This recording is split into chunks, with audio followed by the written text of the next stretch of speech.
Christian greetings to all our valued listeners and viewers throughout the whole world. More particularly to all Shepherd's Rod believers and most especially to our beloved brothers and sisters in the United States of America. Special greetings to our brethren in Colorado, our brethren in Georgia, Fiji Island, Mexico, Spain, in Africa, to the United Kingdom, and also to our brethren in Australia. And to the rest of the 144,000 living saints scattered abroad, greetings. May the good Lord bless you, brothers and sisters. This is our episode number 5 on the subject, the 42 months prophecy. And that 42 months is recorded on Revelation 11, verse 2. The last verse concerning the subject on Revelation chapter 10. And accordingly, in track number 5 on page 100, says, events to take place just before the 7th trumpet sounds. Then the quotation is Revelation chapter 10. So, the particular events to take place before the 7th trumpet sounds. First of all, it is pertaining to the events recorded on the subject, Revelation chapter 10. And the Shepherd's Rod declared clearly in 2TG number 14 on page 16, saying, the subject of chapter 10 ends with the second verse of chapter 11. The verse which brings us to the time of the measuring, numbering of the people, which obviously is the numbering of the 144,000 recorded on Revelation chapter 7 verse 3 to 8. For they are the only numbered company of people in the thread of prophecy. Thus it is that chapters 10, including verses 1 and 2, from chapter 11, begins at the time of the end and ends with the numbering of the 144,000. So, according to our reading, the climactic point of the subject recorded on Revelation chapter 10 is the numbering of the 144,000. Obviously, therefore, the last event recorded on Revelation chapter 10 before the 7th angel begins to sound is the numbering of the 144,000. According to this reading, the numbering of the 144,000. Now, hoping this time I could be able to explain this subject in a more detailed manner. Now, I would like to remind again that Revelation chapter 9, chapter 10, and 11, these 3 chapters are the chapters concerning the subject, the trumpet study. And concerning the subject of the trumpets, according to the Shepherd's Rod, it is symbolical prophecy. Therefore, it could not be understood in literal aspect. It is symbolical prophecy. According to track number 5, page 26, and track number 5, page 41, by which the Shepherd's Rod says that if every term is not symbolical, then how could we be able to differentiate those which are, or those which are symbolical and those which are not? And how shall we define the truth? So that reading completely shows that every term in the subject, the 7 trumpets, it must be symbolical prophecy. But chapter 9, chapter 10, and 11, these 3 chapters in the book of Revelation is pointing to the subject, the last 3 woo trumpets. Although we have a subject, the last 3 woo trumpets. But at this time, we are focusing our attention to the last verse that pertains to the subject on chapter 10, which is the verse 2 on chapter 11. By which, according to the reading in 2TG 14:16, that is the climactic point of the subject. on Revelation chapter 10, the numbering of the 144,000 living saints. Therefore, that is the last and the final event recorded on chapter 10 before the seventh angel begins to sound, according to track number 5, page 100. Now, the second thing that we need to remember, that in the subject, the seven trumpets, let us carefully differentiate the groundwork and the particular object in view.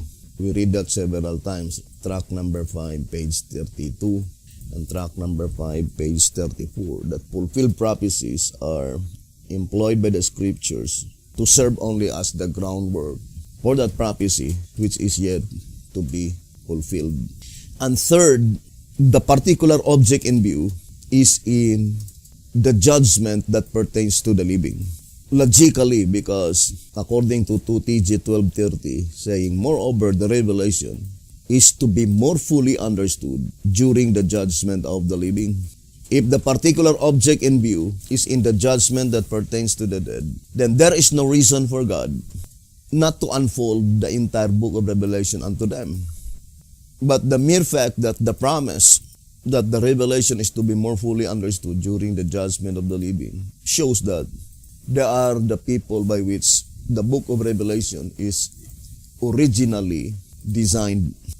The same with the statement in 1SR Packet Edition on page 58 saying, but now at the appointed time, He Himself reveals their significance to the very people for whom they were originally and especially designed.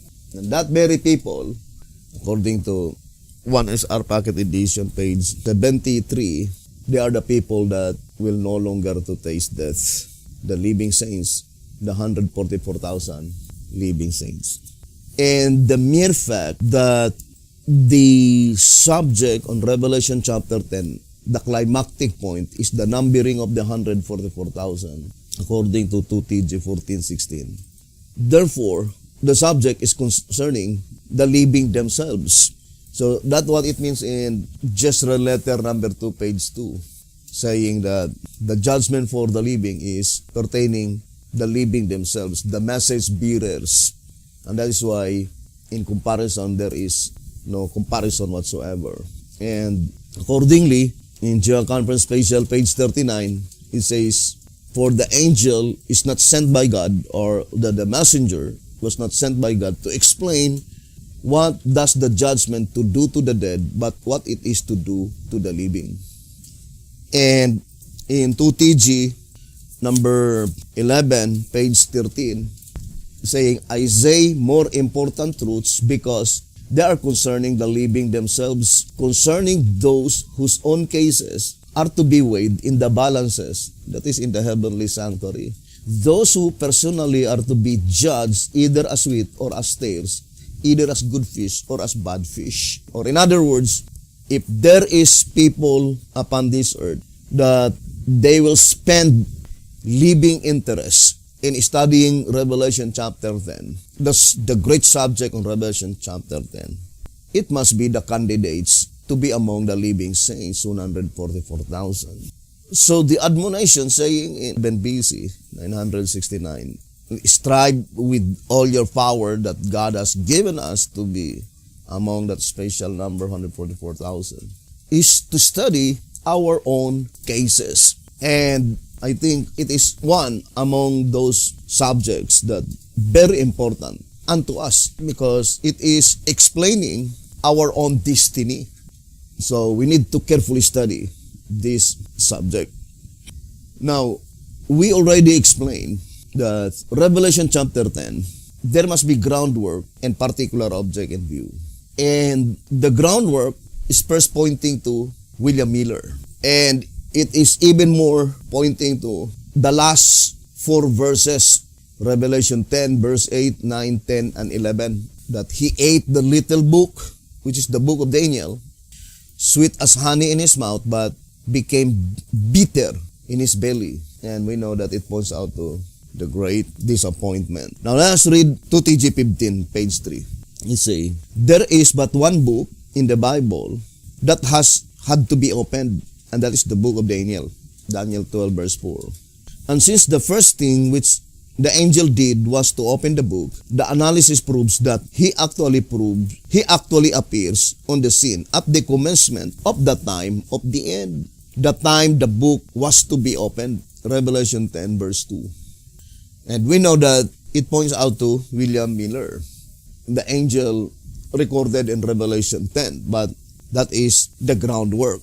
Now, I would like to read first track number 5, 100 and 101. It says, "This mighty angel, he who set his right foot upon the sea and his left on the earth, and who instructed John to eat the book, has been long understood to represent the message which was proclaimed on both land and sea worldwide by William Miller and his associates." So, we need now to study closely, brothers and sisters, this very important subject. To repeat again, now, we already proven with absolute fact that it points out to the Millerites movement. Now, I would like to read to us our page 97. "But as the disappointment came in 1844, through the misunderstanding of what was to transpire at the end of the prophetic period, the movement created by Miller came to its end." The movement created by Miller ended in October 22, 1844. Everybody knew that the Millerites movement is called the Philadelphian Church. We need to always remember that. To read track number 2 on page 30 and page 33. Track number 2, page 30. "The foregoing chain of facts surrounding the first 3 symbolical chariots shows that the series of gospel events which they comprehend terminated with the Millerite movement in 1844 AD. And the additional fact that the white color of the horses also denotes purity. So it denotes purity. Shows that the third chariot is symbolical of the church, which of all the 7 churches is the only one that is white without condemnation, the Philadelphian Church. Revelation 3 verse 7. And track number 2, page 33 and page 34. So it says here, of all the 7 churches in Revelation chapter 2 and 3, only the Philadelphian, the Millerite Church, did not run afoul the same satanic practices. Ever true to God, it closed its brief but spotless career in 1844. Its appointed destination, having lived its entire life under the personal supervision of its founder, it was never new modeled, thus being without condemnation, as perfectly illustrated by the third chariot and its white horses. So that is the Millerites movement, which is represented by the Philadelphian Church. Now let us read again the Advent Review, saying, "The Philadelphian Church, not a condition, came forth in 1844. Let us go to the next. Beautiful Philadelphia was born, not buried, in 1844. Why is it that the Philadelphian Church, it was born in 1844? Not buried, according to the reading, in which it seems contradicting to SR page 97 that the Millerite movement ended October 22, 1844. But in that reading, declared clearly that the Philadelphian Church in October 22, 1844, it was born. And then it says, and she goes through to the end, to the remnant, that is pointing to the last generation of men. And it says the straight testimony to the Laodicean is that the church militant is not the church triumphant. So we need to always remember that the Laodicean church is a militant church and it is not the church triumphant. Then let us go to the next paragraph. It says, to belong to the 144,000, we must join the church triumphant. So if you want to belong the 144,000, you need to join the church triumphant. Brothers and sisters, that is the admonition given. So this is the description of the church triumphant. 1 TG, number 51. On page 10, here we see that the church militant is in reality the church which is militant against advancing truth. Advancing truth is pointing to the present truth. And that the church triumphant is the church which marches on with the progress of truth.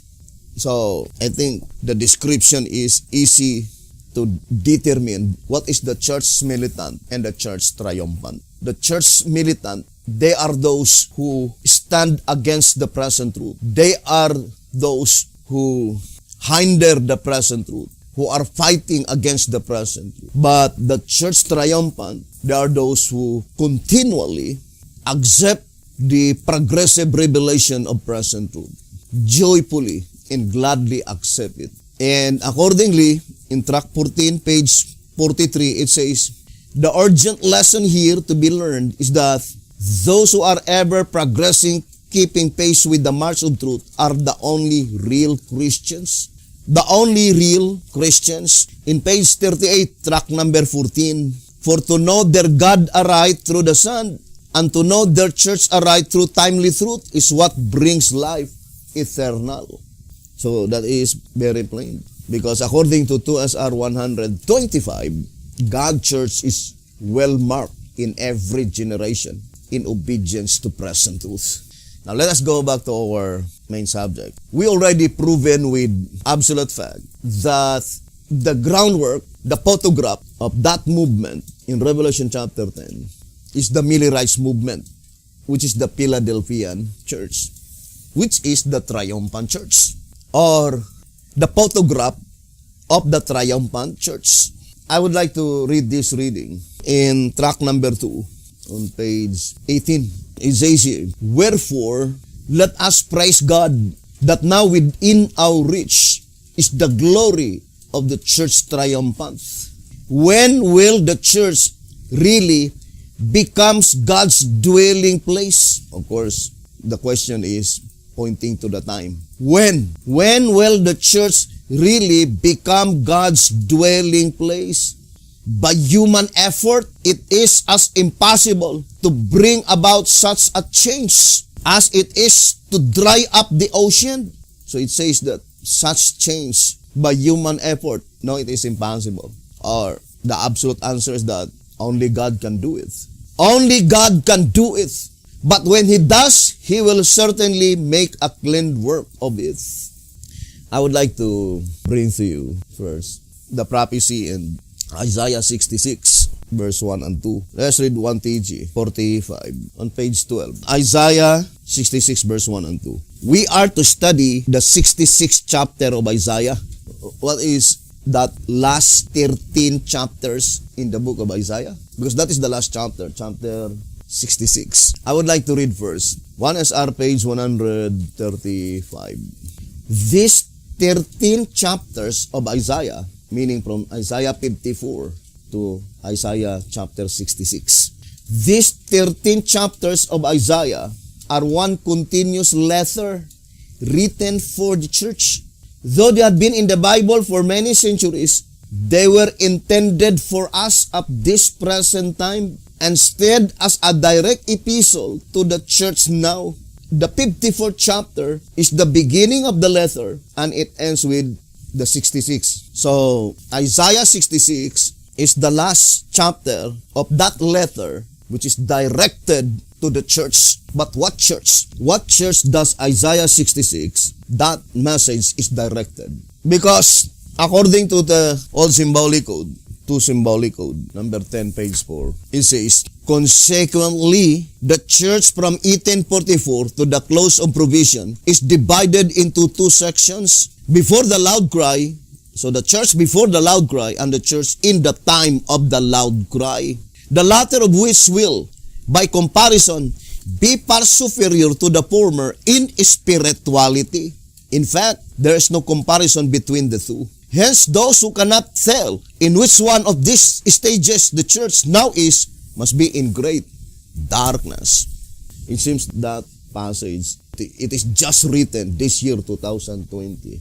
Because in reality, the church in the time of the loud cry did not as yet exist in the days of B.T. Houghton.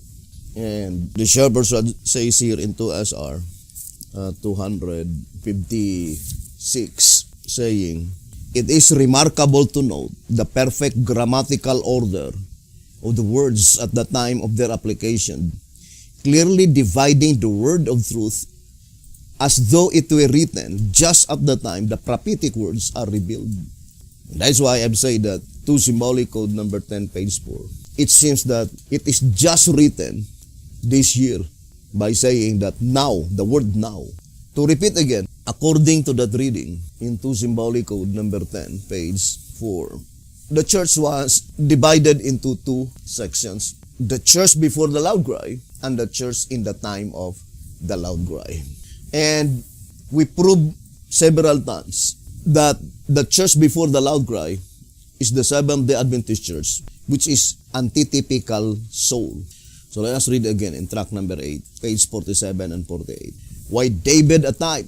Inevitably, because he is the only one who perfectly fits the antitype, the leadership in the time of the loud cry of the third angel's message. So what is the leadership in the time of the loud cry of the third angel's message? The house of David. Then it says, this being so, then it necessarily follows that Saul, the first king who reigned over Israel and who was largely responsible for the early experience of David's life, is a type of the church leadership in the period preceding the loud cry. The leadership which was raised up in 1844. And for the sole purpose of gathering the 144,000, the first fruits of the kingdom. In its case, type perfectly matches antitype. So the statement is very clear and plain that the church that had been raised by God in 1844, which is the Seventh-day Adventist Church, is antitypical soul.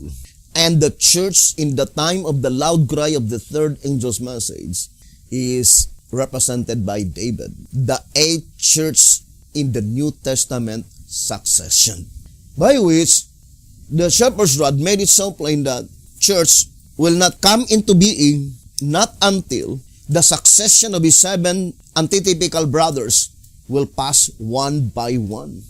Let us read again, answerer number 1, page 33. And just as David, the eighth son of Jesse, was not chosen until the succession of his seven brothers had one by one passed in review. So the house of David, Zechariah 12 verse 8, Testimonies volume 5 page 81. The church freed from the tares, the eighth church in the New Testament succession, was not to come into being until the succession of seven had passed one by one. And it's very important that we need to completely resolve the issue. Who are they? The antitypical seven brothers of David. If you say Seventh-day Adventist Church, then that is the statement into symbolic code number 10, page 4, is even more reality that we are in a great darkness because Saul is not a brother of David. The last church, the golden candlestick in Revelation chapter 3, which is the Laodicean, which is the Seventh-day Adventist Church, it is called antitypical soul according to the shepherd's rod. 1TG number 6, page 32, truth is truth and sense is sense. Let us have them both. Or in other words, there must be seven antitypical brothers of David. And that's why in 2SR 255, the types are worked out to expose the error, so that the honest ones will shun the devil by embracing the facts and by walking in the light.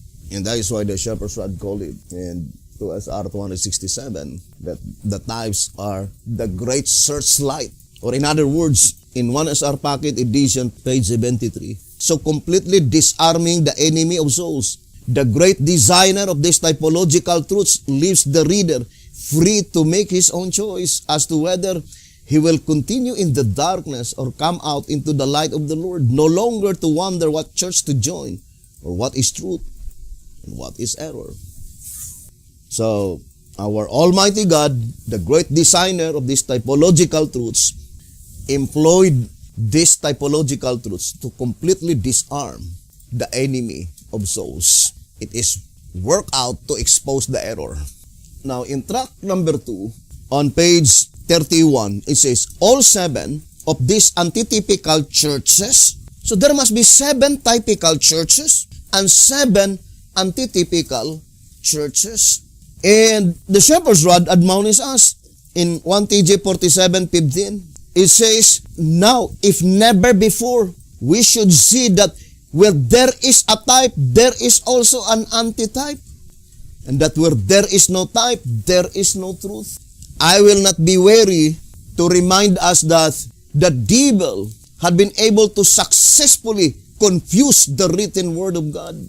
To us, our page 10. While the enemy has succeeded in confusing the written word of God, God lightens the earth with His glory by these symbolic revelations, and by which He discloses the entire truth and uncovers the traps of the devil. Thus, through types and symbols, He makes wise the simple and confounds the prudent by showing that where there is no type, there is no truth. What does it mean with that reading? The same with the statement in 2SR 288. Written words can be easily misconstrued, but symbols, types, cannot. Thus making the wise, the learned, and the unlearned to immediately distinguish the difference between truth and error. Or in other words, the only medium employed by God to defeat the enemy is the typological truths, symbolical truths, and parabolical. These three chosen mediums are very powerful. The same with the statement, right, in 1 SR 232, that by number 7 and number 3, that is the number given by God to ascertain scriptural truth. But in this study, it is number 3, represented by the Trinity. Now let us go back again to our reading in 1 TG 45, page 12. The servants mentioned in this reading is not the Seventh-day Adventist leadership, which is antitypical soul, but it points out to the 7 antitypical brothers of David, the antitypical Laodicea. Whether you believe it or not, the truth will remain truth. The same with the situation in the days of Galileo Galilee, according to track number 5, page 85 and 86. That their fighting against the truth did not make it the earth flat, because the truth remained. The earth is round. And it says in track number 5, on page 86, as a matter of fact, trying to obscure the light on any other Bible truth will in no way darken or doom it, but only darken and doom himself. We can easily understand that the movement that had been raised in 1930 to 1955, that is antitypical Jesse, the father of David. That is our spiritual father. That movement from 1930 to 1955. Therefore, those movements that arose from 1955 onwards must be the antitypical brothers of David. Let us read again 1 TG 45 on page 12. It says, we are to study the 66th chapter of Isaiah. In this chapter, the Lord speaks to two groups of servants. The servants up to the cleansing of the sanctuary, Daniel 8:14, up to the judgment for the living, the purification of the church, the time in which they are found smiting their fellow servants, eating and drinking with the drunken. The other servants are the servants thereafter, to hear what the Lord has to say to His former servants. As the time of the cleansing approaches, we shall begin the study with the first 2 verses of the chapter, Isaiah 66, verses 1 and 2. Who are they, the servants mentioned here? By which it says, the mighty Esau's and the unpretentious Jacob's, the upper part. Who are they? This mighty Esau, by which their boundary line is up to the judgment for the living. According to this reading, the cleansing of the sanctuary, the purification of the church, by which at that time they were smiting their fellow servants. They were fighting against each other. It could not be the Seventh-day Adventist Church. Why? Because they were already rejected by God as His servants in 1930. But these servants, they were discharged by God. They were rejected by God in the period of the purification of the church, the judgment for the living. That is very plain. in 1TJ 45, page 12. You can read 2 symbolic code, number 10, page 6 and 7. It's saying demoted but not yet cast out. And you can read in that reading that the Seventh-day Adventist leadership were already rejected by God in 1930. Although they had been given 1 year to make good. But after the expiration of that 1 year, they were rejected by God as His servants. Demoted. God no longer recognized the Seventh-day Adventist leadership as His ministry. Therefore, we can easily understand that from 1930, the ministry recognized by God as His is the This Day organization.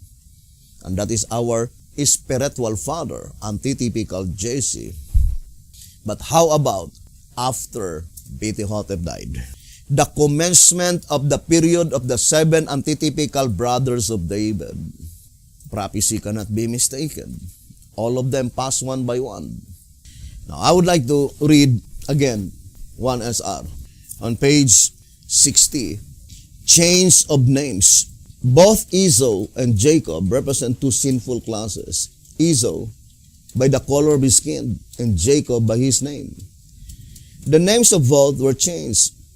Jacob because he coveted something worthwhile. Esau because of lust.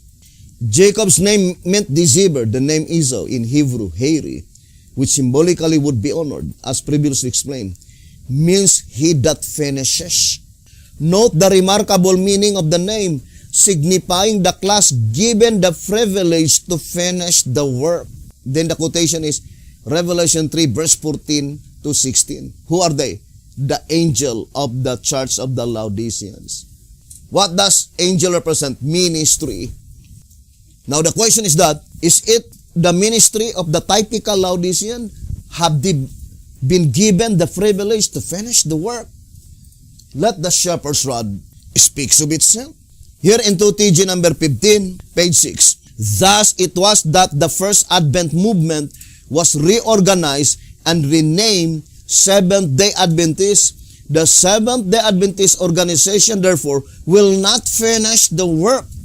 There is no divine task committed by God to the Seventh-day Adventist Church to finish the work.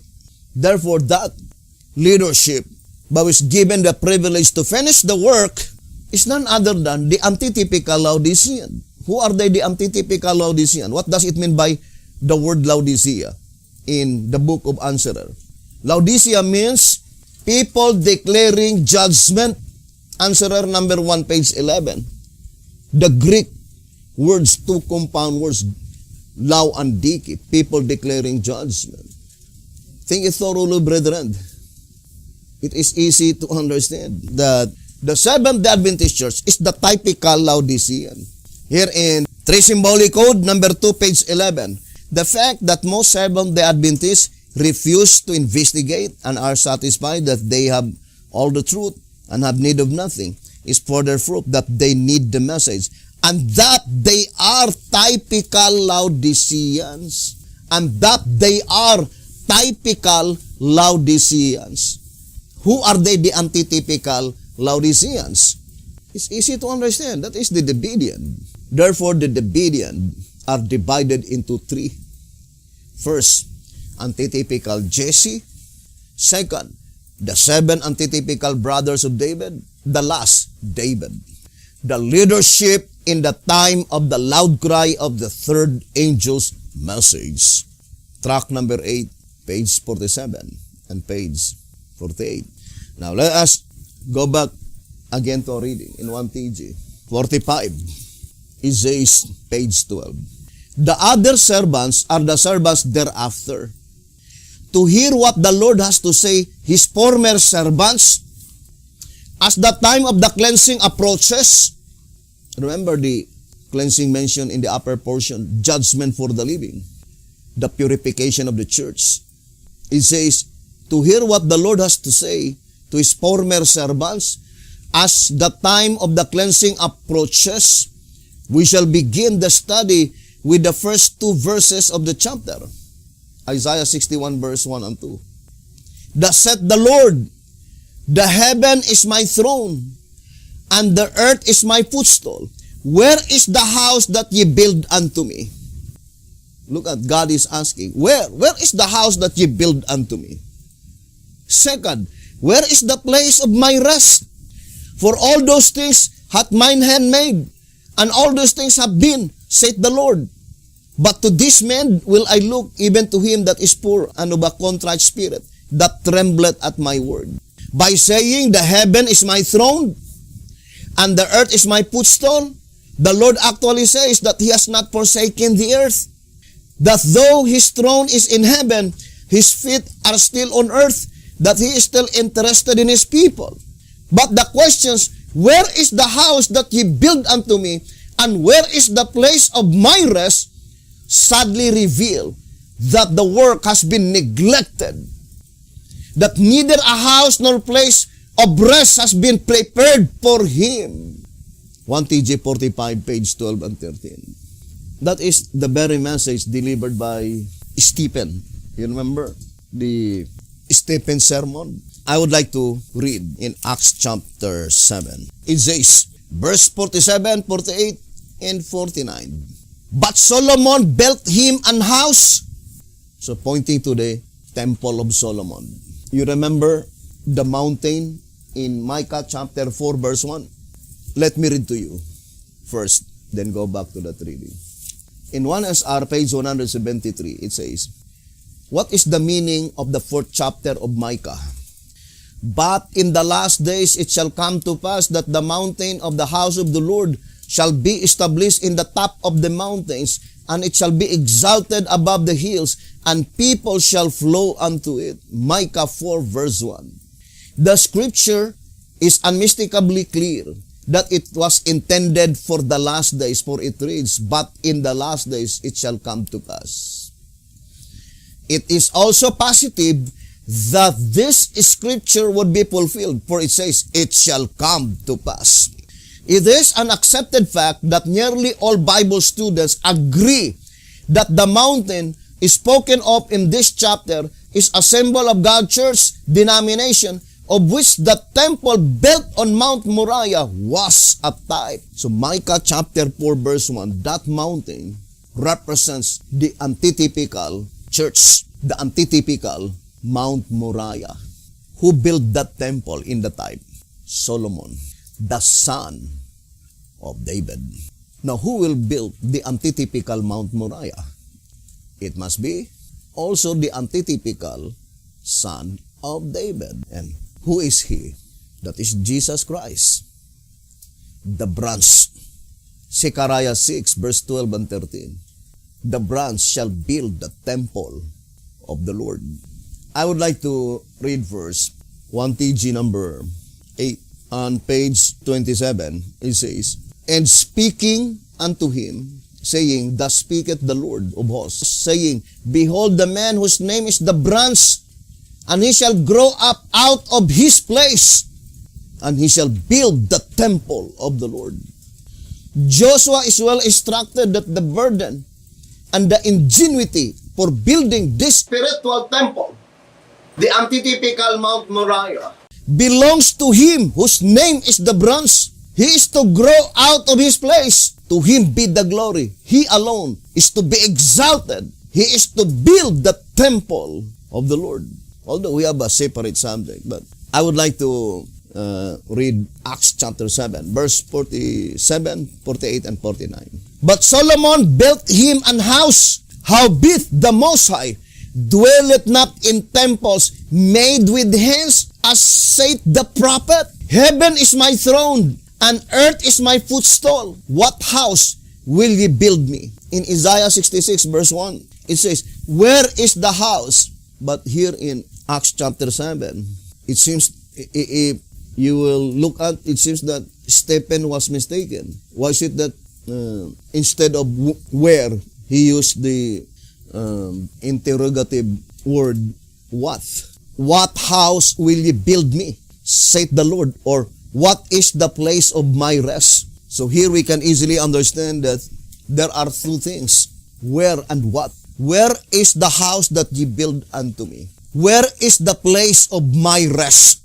That is the divine command given by God to Moses, Moses, make me a sanctuary that I may dwell among you. But to repeat again, the divine purpose had been grossly misinterpreted and perverted.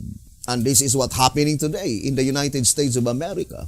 History repeats of itself. The lying word saying, this is the temple of the Lord, this is the temple of the Lord. In the days of Jeremiah, they were pointing to the temple of Solomon. Did our Almighty God honor that temple? Yes, it was honored on the very day of the dedication of the temple. But what happened after Solomon died? Brothers and sisters, think it thoroughly. Jeremiah told them, do not believe such lying words. What are those lying words? Jeremiah 7 verse 4. Is it a lie to say that that is the temple of the Lord? No. But the lying words there is that it seems that they are trying to prove to the people that as long as the temple of the Lord are in existence, they are in the very place by which the temple of the Lord was established, they are always recognized by God as His people. And that is why, according to Consecrated Way to Christian Perfection, there is no solution but destruction. It says in Consecrated Way to Christian Perfection, page 72, for such a system, there was no remedy but destruction. And that's what's happening today in the United States of America. They boasted to their headquarters. Did God honor the headquarters that was established in Washington, D.C.? The answer is absolutely yes. It was honored by God, that headquarters that was established in Washington, D.C. through the guidance of the prophet, Sister White. But what happened to that headquarters? What is the divine purpose of the headquarters? It must be the dwelling place of the present truth. But what happened? The purpose had been perverted. And look at the Bidian today. They were so proud. No, we are on the very location by which BT Hotel established the headquarters, Waco, Texas. And all others boasted, no, we are in the Two Horn Beast, the very place by which God desired that His headquarters must be established. The answer is yes, absolutely yes. But what you did, you are following the footsteps of ancient Israel. What happened to the two literal, typical temples? Would you think America would exceed the sacredness in the Holy Land, in the Middle East? Mount Moriah and Mount Zion. But look at what happened to that temple that was established. Now let's go back to our subject, brothers and sisters. Whether you believe it or not, the truth will remain forever. That all the movements, Shepherd's Rod believer in the United States of America, they are the antitypical seven brothers of David. You completely failed to finish the work that had been given to you by God. What is the work that had been given by God to the Seventh-day Adventist Church that they had not been able to finish? Numbering of the 144,000. Now in 1930, God no longer recognized the Seventh-day Adventist leadership as His leadership. Let us read again the statement. In track number 5, it says here, track number 5 on page 108. Thus the doctrine of the investigative judgment along with the doctrine of ingathering and numbering the 144,000 comprises the present truth committed to the Seventh-day Adventist denomination in 1844. And these two great truths up to the additional message of today, early writings, page 277, the Seventh-day Adventist denomination was to proclaim before many peoples and nations and tongues and kings. So what are the doctrine that had been committed by God to the Seventh-day Adventist Church? Investigative judgment, the ingathering of the first fruits, and the numbering of the 144,000. But according to 1 TG, number 42, page 4, it says, the conclusion then is that without this additional message, that is the Shepherd's Rod message, the Shepherd's Rod publications, the conclusion then is that without this additional message, the church will never reach her goal. What is the goal committed by God to the Seventh-day Adventist Church? To preach to many people, to many nations, to many tongues. Now, I would no longer, or in other words, there is no dispute to the fact that they never accepted the Shepherd's Rod message. then for sure, there is no possibility that they could be able to reach the goal, the divine commission committed unto them by God, because that is very plain in 1 TJ 42 page 4. Without the Shepherd's Rod publications, the Seventh-day Adventist denomination will never reach her goal. And since they completely rejected the Shepherd's Rod, then there is no possibility that they could reach their goal. Therefore, that divine task was committed by God to the 7 antitypical brothers of David. And what is the rule of that movement in 1930 to 1955? They are the one who provided all the material to finish that goal. Therefore, after all the material were completely given, then supposed to be those movements that arose after B.T. Hunter died, they will be the one to finish the goal given by God to the Seventh-day Adventist Church that had not been able to finish. And what is that goal? Found in Revelation 11 verse 1. Now let us read track number 5. Track number 5 on page 107, beginning from page 106. Chapter 11 verse 1. And there was given me a reed like unto a rod, and the angel stood saying, Rise and measure the temple of God, the altar, and them that worship therein. Though the last verse, verse 11 of chapter 10, brings us to the rise of the Seventh-day Adventist denomination and to the commission to go to many nations, it does not disclose the message which the denomination was to proclaim. So the 11th chapter, being a continuation of the 10th, must disclose it. Do not forget that the only verse in chapter 11, which is a part of the subject on chapter 10, is verse 1 and 2. Revelation 11, verse 1 and 2. According to our reading, right, in 2 TJ 14, page 16. Now, the Shepherd's Rod made it so plain that the divine commission that was given by God, I would like to apply first to the very first one, the Seventh-day Adventist Church. Prophesy again. Unto whom? To many peoples, to many nations, many tongues. And according to our reading, in track number 5, 106 and 107, the last verse of chapter 10 does not disclose what message that the Seventh-day Adventist Church was to proclaim to many nations, to many peoples, and many tongues. And that message is found in verse 1 of chapter 11, plainly indicating that the statement in 1 TJ 42, page 4, saying, the conclusion is that without the Shepherd's Rod message, it utters the impossibility to reach her goal. The statement says, and there was given me a reed like unto a rod. The mere fact that the angel commanded whoever that pronoun me indicates, God commanded, measure the temple, the altar, and the worshiper through the medium of that rod, the Shepherd's Rod message. What is the 3 doctrines that had been committed by God to the Seventh-day Adventist Church in our reading in track number 5? Do you remember? Investigative judgment, in gathering of the first fruits, although it did not really say first fruits, but the statement in gathering. The in gathering, so I would like to enumerate again in track number 5, 108. Does the doctrine of the investigative judgment, along with the doctrine of ingathering and numbering the 144,000, comprises the present truth committed to the Seventh-day Adventist denomination in 1844. And these 2 great truths, it seems contradictory to the first sentence because there are 3. Investigative judgment, the doctrine of ingathering, and the doctrine of numbering of the 144,000. But the 2 great truths mentioned here is pointing to the spirit of prophecy and the Shepherd's Rod publications. These 2 great truths, by which in the old symbolic code, it is called the former rain and the latter rain message. Now let us read again the old symbolic code. It says, 1 symbolic code number 5, page 5.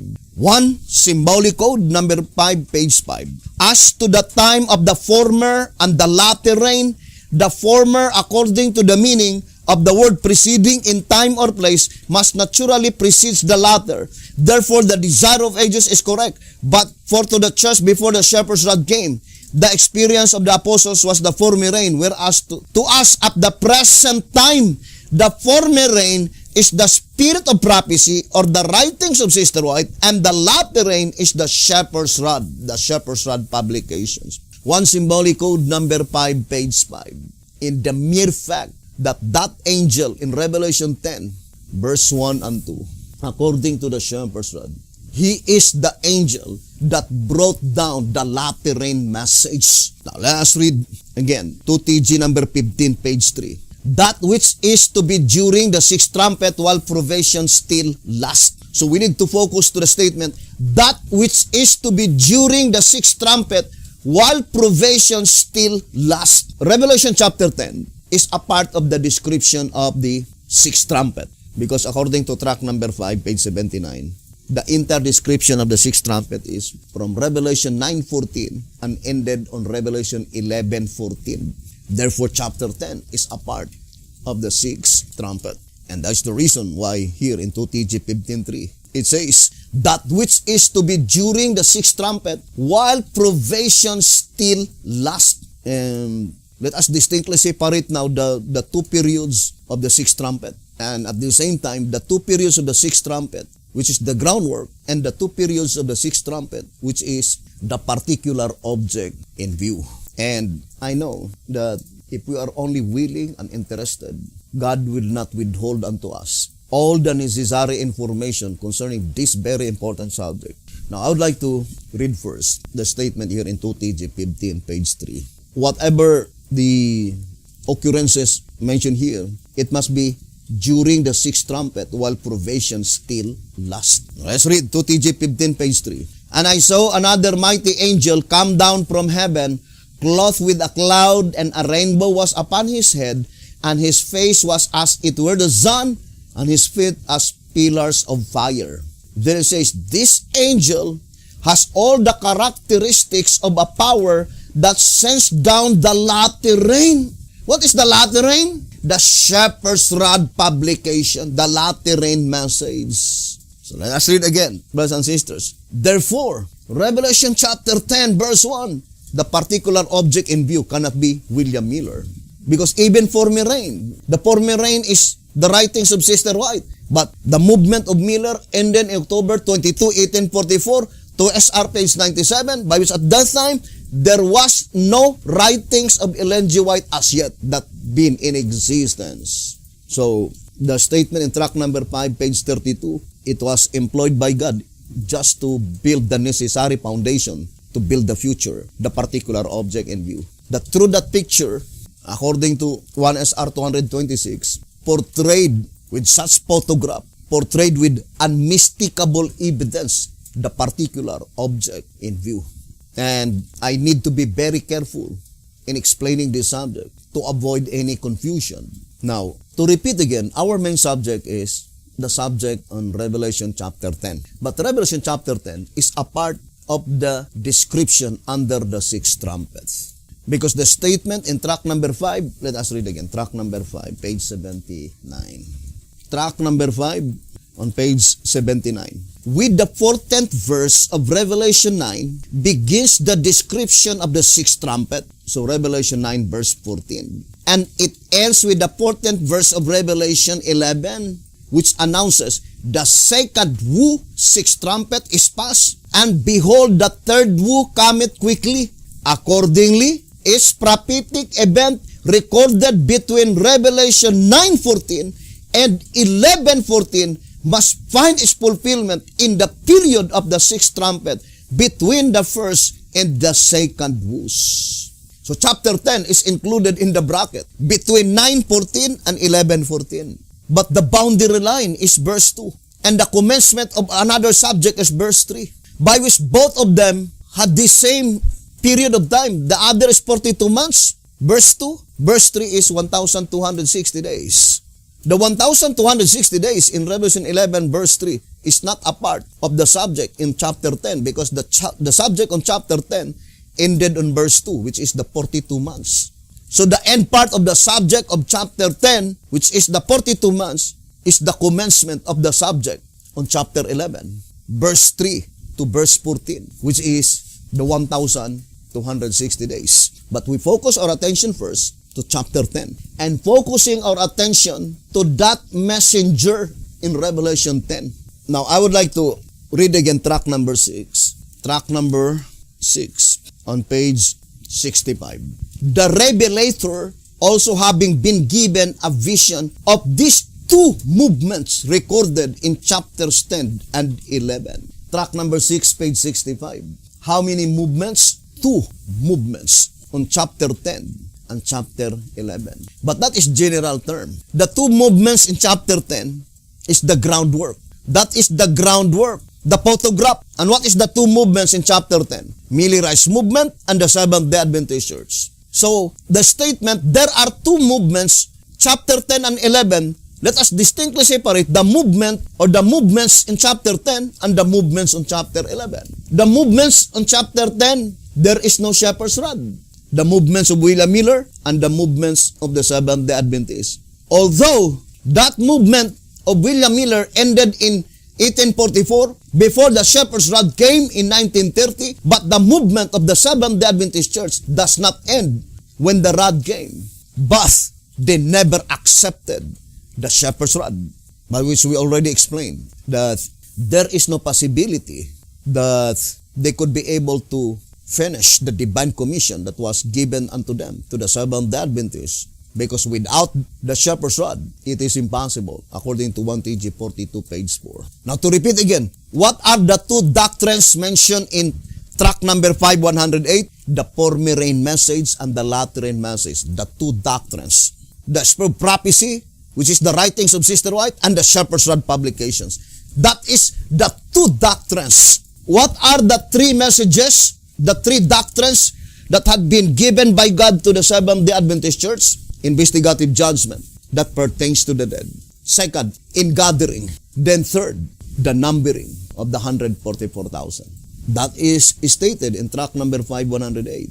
But without the shepherd's rod, these three doctrines can never and will never be understood. Logically, Revelation 11 verse 1 must be applied after the entire shepherd's rod publications were completely written. Not at the time when it is just in process of writings. So in this study, we can easily discern that the two movements on chapter 11 must be the seven antitypical brothers of David and the eight church in the New Testament succession, the house of David. Both of them can be applied the statement, and there was given the shepherd's rod publications. But does the seven antitypical brothers of David had been able to measure the temple, the altar, and the worshippers? That is the question. Had they been able? Now, let us proceed to our subject. I would like to read again track number 5. Yes, read page 110. Verse 2. What is Revelation 11 verse 2? The last verse of the subject on chapter 10. Then obvious it is, the only one who can be able to explain verse 2 must be the messenger in Revelation 10, the particular object in view. Now, I would like to read first B.T. Hotep on the card file of B.T. Hotep. So let's read 2TG number 15, page 10, on the card file of B.T. Hotep. It is possible that the 42 months of Revelation 11 verse 2. What is Revelation 11 verse 2? In 2TG 14, 16, the last verse of chapter 10. Or meaning, the last verse concerning the subject on Revelation chapter 10. That is the last verse. And what is the statement in the shepherd's rod in track number 5, 100? The events to take place before the seventh angel begins to sound. Therefore, the climactic point before the seventh angel begins to sound is the revelation of Revelation 11 verse 2. Now let us read the testimony of the prophet. 2TG number 15, page 10. It is possible that the 42 months of Revelation 11 verse 2 occupy an entirely different period of time than the 1,260 days mentioned in Revelation chapter 13. For Jerusalem did not begin to be trodden underfoot in 538 AD, but was completely taken and destroyed in 70 AD. The holy city is still underfoot and will be until the Gentiles drive out the Gentiles as predicted in Zechariah chapter 1 verse 21. not any part of the city will be underfoot after then, at which time the kingdom, the church purified, is set up there. The truth concerning the 42 months during which time the holy city is trodden underfoot by the Gentiles is therefore not completely revealed and had better be left alone until God makes it known. 2TG number 15, page 10. So, that is very plain. That truth concerning 2TG 15, page 2, page 10, concerning Revelation 11, verse 2, was not yet revealed in the days of Hadad. But the Bible cannot be mistaken. Through that rod, that angel, that messenger could be able to measure the temple, the altar, and the worshiper. Or in other words, the shepherd's rod publications, all the necessary information was completely given in the shepherd's rod publications. And to repeat again and again the statement in the Great Controversy 344, saying, even the prophets who had been favored by God with a special illumination of the Spirit did not fully comprehend the true import of the meaning of the messages that had been given. It must be unfolded from time to time. So the situation of Daniel and John the Revelator is the same with Sister White and B.T. Hodder. That it doesn't mean that they, the writers themselves, had been able to explain all the things that they had written. There are many things that were already recorded in the Shepherd's Rod publications by which the writer himself had not been able to completely understand those messages that had been written in the Shepherd's Rod publications. But without any doubts, 100%, the Shepherd's Rod publications are sufficient enough. All the necessary information is already recorded in the Shepherd's Rod publications. And I think that is the same with the statement. The Shepherd's Rod says that all the material, let me see if we could find that statement, is already waiting. That is in timely greetings. So, 1TG. It says here, in 1TG number 5, page 12, the material that is to lighten the earth with the glory of the angel, the loud cry, is already and waiting. This statement in reality is applied in our days rather than in the days of B.T. Hodder, because that material is the Shepherd's Rod publications, and it was not completely finished not until in 1955. So all the necessary information and the material is ready. Now here in 11 Symbolic Code, number 8, page 3 and 4. The question has frequently come to Mount Carmel since the subject of the 42 months was explained in the Symbolic Code, asking why the code has never said when the 42 months started and when the great earthquake of Revelation 11 is to take place. Therefore, to help clarify these questions and to emphasize the fact that God has given us sufficient information to know the seasons, the study of Jonah and the people of God, which Brother Hodder delivered June 10, 1944, has been selected for this month issue of the Symbolic Code. It is true that just as the stork in the heaven knoweth her appointed times, and the turtle and the crane and the swallow observe the time of their coming, Jeremiah 8, verse 7, God has mercifully made available to His people the knowledge of the judgment of the Lord for this age, if they are willing to know it. He has not, however, seen fit at this time to make known the day and the hour. He has told His people enough that they certainly need not be caught unawares as one being surprised by an unexpected thief. God has revealed the 42-month prophecy to us for no other purpose than that we be made to realize that we individually have no time to lose in cleaning ourselves up with the provisions He has given us, no time to lose in getting our divinely appointed work done in the church, and no time to lose in setting our own houses in order. When God's people need more information for their own good, the Lord will not withhold it from them. 11 Symbolic Code number 8, page 3 and 4. So the statement says, God gave us sufficient information, and that is the Shepherd's Rod publications, and plainly illustrated in the Bible. Given me a reed like unto a rod, that through that medium, the Shepherd's Rod publications, God commanded the messenger, measure the temple, measure the altar, and measure the worshipers. Plainly indicating that the Shepherd's Rod publications are sufficient enough to fulfill, to obey the divine commission, the divine command, measure the temple, that through the Shepherd's Rod publications, the temple, the altar, and the worshipers will be measured. But it is not literal because we are studying symbolical prophecy. And the statement in 11 Symbolic Code, number 8, page 3, completely shows that such understanding, such revelation must be bestowed by God. Of course, it must be cometh from God because present truth comes only from God, right? That is on Symbolic Code. 11 Symbolic Code, number 3, page 5. Present truth comes only from God, or divine understanding cometh only from God. But the statement in 11 Symbolic Code, number 8, page 3 and 4, can be easily understood, saying that the divine purpose why God revealed the 42 months prophecy, first, so that we will not waste any time in cleaning up ourselves with the provision provided by God unto us. Second, to get our divinely appointed work done in the church. Third, to set our own houses in order. These three divine purposes plainly indicating that such revelation of the 42 months prophecy must be during provisionary time. For if it is revealed after probation closes, then the divine purpose can never be carried out. It is nothing but mockery then, out of value. Therefore, such revelation must be during provisionary time. Now, if we could be able not to explain everything, then there is no other safe conclusion that such divinely appointed time has now arrived. Now, let us read again 2TG. 2TG number 15. 2TG number 15 on page 4. You know that man naturally starts out with his right foot. Now, since the angel's right foot was upon the sea, and his left foot upon the land, the symbolism shows that he starts out on the sea, the province of Daniel's beast, Daniel chapter 7. Then on earth, the province of the two-horned beast, Revelation 13, verse 10 to 18.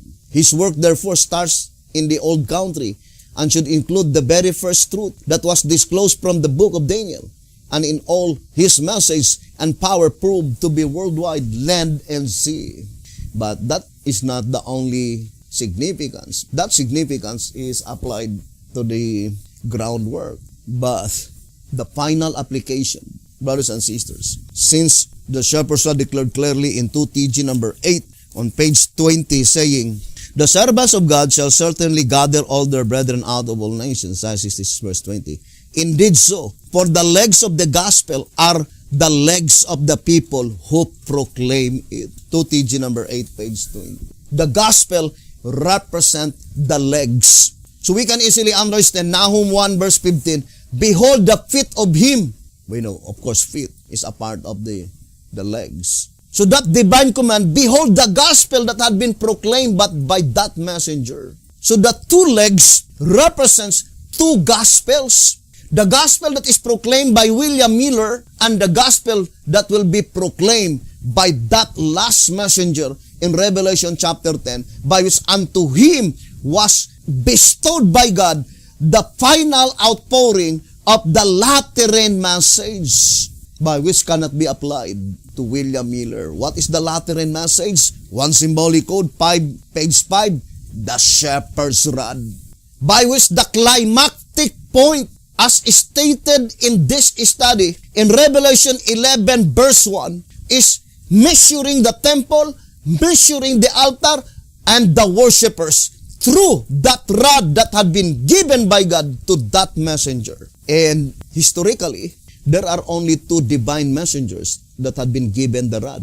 First, Moses. Then when Moses died, it was passed into the hands of Joshua. Therefore, there is no doubt the perfect fulfillment of Revelation 11, verse 1, must be the second section of the Exodus under the leadership of antitypical Joshua. Now, let us go back again to the reading in track number 5, 110. Track number 5, page 110. Revelation 11, verse 2. To repeat again, verse 2 is the last verse in the subject of chapter 10. Or verse 2 is the last event before the seventh angel will begin to sound. Right? Because we already read in track number 5, 100. that before the seventh angel begins to sound, the subject on Revelation chapter 10 must be fulfilled first. And what is the subject on chapter 10? 2 TG 14:16 ended on Revelation 11 verse 2. So, let us read track number 5, 110 and 111. But the court which is without the temple, leave out, and measure it not, for it is given unto the Gentiles, and the holy city shall they tread underfoot 42 months. 42 months. It was given unto the Gentiles. Now let us read the statement. It says, but why leave out the court? Why not measure it also? For since it is a part of the building, it too must be symbolical of saints. Obviously, because it represents the great multitude which no man could number, measure, of all nations and kindreds and people and tongues. Revelation 7 verse 9, the last who come from among the Gentiles. The court, in other words, is symbolical of the immeasurable, innumerable harvest of second fruits brought in after the measurable, numerable harvest of first fruits, the 144,000. It is not measured, meaning investigated, because it represents those among whom there are no bad to be cast out, for they are gathered in after the cleansing of the heavenly temple, Daniel 8 verse 14, after the judgment of the dead, after the separation of the bad from among the good in the church, as illustrated by the parable of the net, Matthew 13 verse 47 and 48. And there are those who by name, my people, Revelation 18 verse 4, are called to come out of Babylon, and who with no unclean among them. Isaiah 52 verse 1, come into the already purified and living church of God. Track number 5, 110 and 111. So what does it mean by measured? Investigate. Investigate. Because the statement, do not measure, they will no longer be investigated. Why? Because the Gentiles mentioned in Revelation 7 verse 9 is the great multitude which no man could number. In Revelation 7 verse 9. That is the Gentiles mentioned in Revelation 11 verse 2. And they will no longer be measured, meaning investigated, not in the most holy place, because all the sins of the righteous must be blotted out after the investigation. The statement in the Great Controversy 485, it is impossible to blot out the sins before the investigation. So, the great multitude must be investigated in the most holy place. Otherwise, their sins cannot be blotted out. But such investigation, by which they will no longer to pass, must be in the holy place, by which such investigation is blotting out of names. And since at the time when they will be converted to the message, there will be no more wicked to join the church, there will be no more wicked names to be inscribed in the Lamb's Book of Life, then there is no more necessity for such investigation, because there will be no names to be blotted out. Or in other words, the inscription of the names of the great multitude commence after all the names of the wicked in the Lamb's Book of Life will be completely blotted out. Then, after that, when the books were completely cleansed, then that is the time by which the names of the constituent of the great multitude will begin to be inscribed, by which such inscription is after the cleansing of the heavenly temple. Therefore, it points out to the last day of atonement. Now, let us read again. Track number 3 on page 73 and page 74. Being the day of atonement in type for both the dead and the living, this service of the earthly tabernacle therefore projects the day of atonement in its antitype, the cleansing of the sanctuary in heaven from unworthy names in the books, and the cleansing of the church on earth from its unconverted and unstable members, thus bringing the time of clean books, clean church, and clean people. Track number 3, page 73 and page 74. So, after that Day of Atonement, October 10, because Day of Atonement is October 10. After that final Day of Atonement, bringing the time of clean books. Therefore, October 11, brothers and sisters, that is the time by which the books were completely cleansed. And that is the time when the names of the living saints, the Gentiles, in Revelation 11 verse 2, which is the great multitude of Revelation 7 verse 9, will be inscribed into that book. Now, I would like to connect our study to the statement in The Consecrated Way to Christian Perfection. Now, let's read again. Page 100, 111 and 112. After the 490 years of the limitation upon the Jews and Jerusalem, there yet remained 1,810 years to the Gentiles. Let us read again the admonition given by Apostle Paul in Romans 11, verse 25. It says, "For I would not, brethren, that you should be ignorant of this mystery, lest you should be wise in your own conceits, that blindness in part is happened to Israel until the fullness of the Gentiles be come in." After the fullness of the Gentiles be come in. Now here, it says there were 1,810 years that had been given by God to the Gentiles. Let us read. Consecrated Way to Christian Perfection, 111 and 112. After the 490 years of the limitation upon the Jews and Jerusalem, there yet remain 1,810 years to the Gentiles. This period beginning as we have found in the fall of AD 34. So, that is very plain. October 16, 34 AD, the commencement of the 1,810 years alluded to the Gentiles. Reaches inevitably to the fall of AD 1844 and marks that date as the expiration of the 2,300 years. So it ended in October 22, 1844. And at that time, upon the word of the wonderful numberer in Daniel 8 verse 14, then shall the sanctuary be cleansed. At that time, when? On that day of atonement. And it is a little deep study.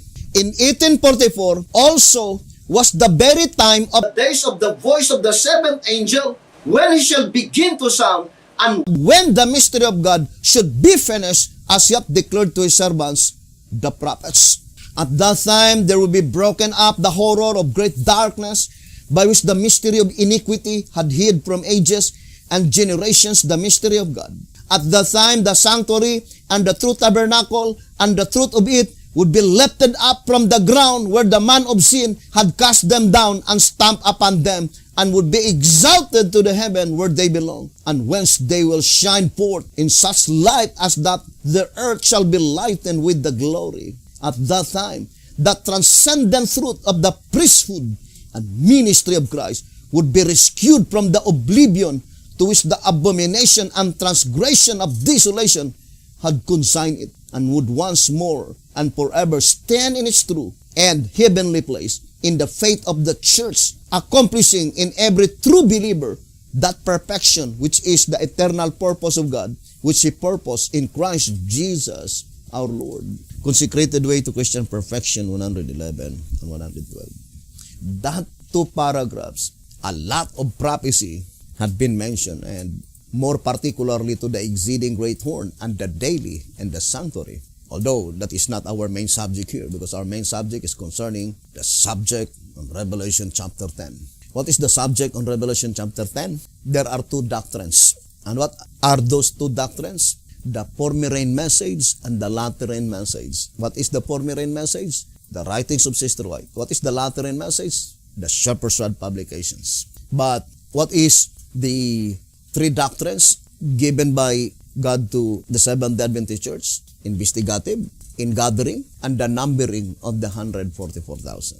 That's the numbering of the 144,000 that was given by God to the Seventh-day Adventist Church. Is it the antitype or the type?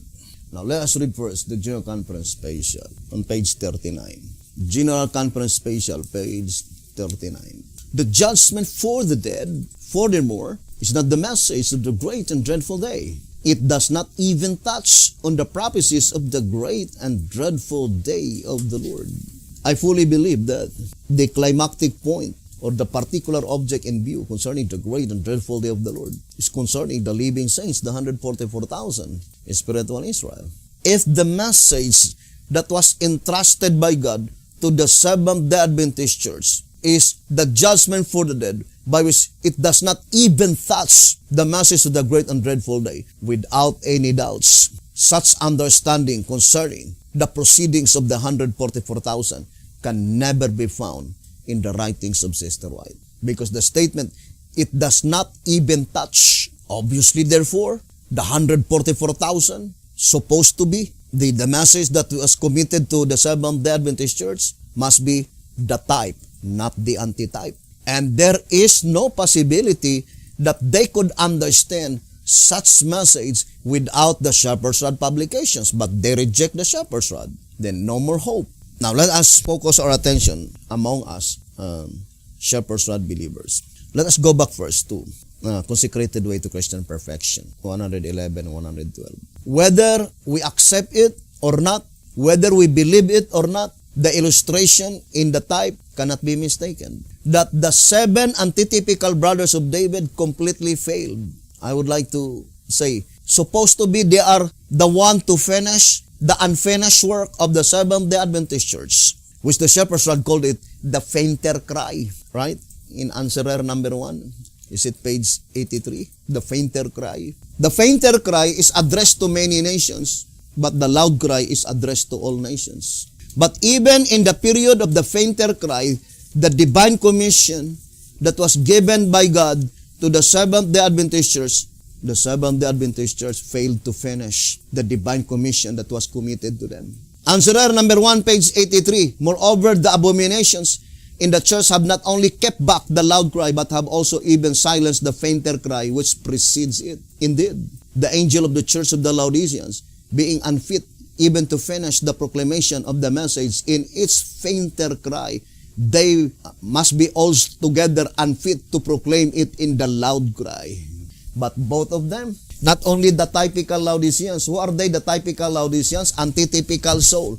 Who are they, the antitypical Laodiceans? The 7 antitypical brothers of David. Whoever that 7 antitypical brothers of David, number 7 indicates completeness and does not exclude any. All must be included.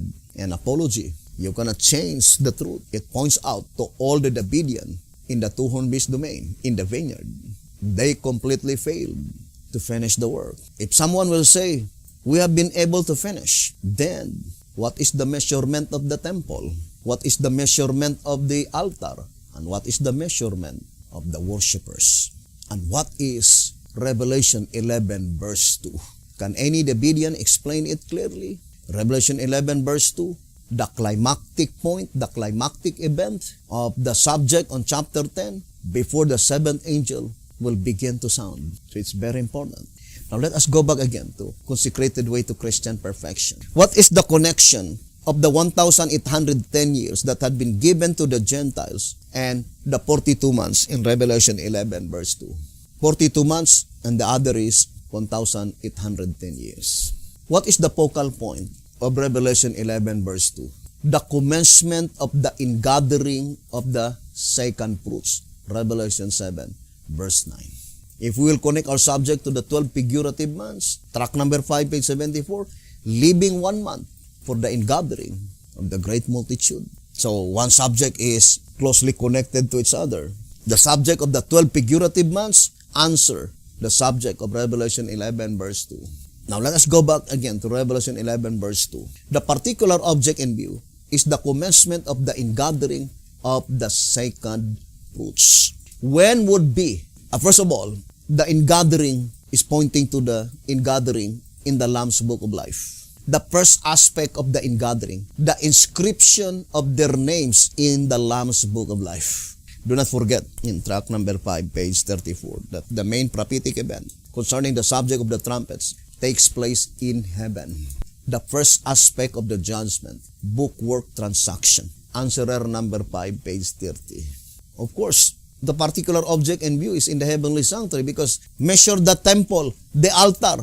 Both of them are two inanimate objects by which point to the dead saints according to track number 5, 109. Those who died under the first 5 seals and those who died under the 6th seal. Or in other words, the first 6 seals, which is intended to the saints that will experience grave and resurrection according to SR 202. In this study, in Revelation 11 verse 1, is divided into 2 classes, the temple and the altar. The temple and the altar. And concerning the judgment that pertains to the dead, the Shepherd's Rod made it so plain in White House Recruiter, page 20. As the cleansing of the sanctuary in behalf of the dead is necessarily purely a book transaction, that is the reason for its taking place only in the heavenly sanctuary. Only in the heavenly sanctuary. But it cannot be construed that the judgment that pertains to the living, there is no bookwork transaction. That is the first aspect of the judgment, stated in answerer number 5, page 30. This is the first aspect of the judgment, and being only a bookwork, a work that does not disturb either the dead in the graves or the living in the church. It takes place in heaven. Now let's go back again to the explanation given by Alonzo Jones. 1,810 years. In Daniel 9 verse 24, the 70 weeks are symbolical, and that is pointing to 490 years. 70 times 7 equals 490. So the 70 weeks are symbolical. The same with the 1,810 years, which alluded to the Gentiles in connection with our subject in Revelation 11 verse 2. That is symbolical.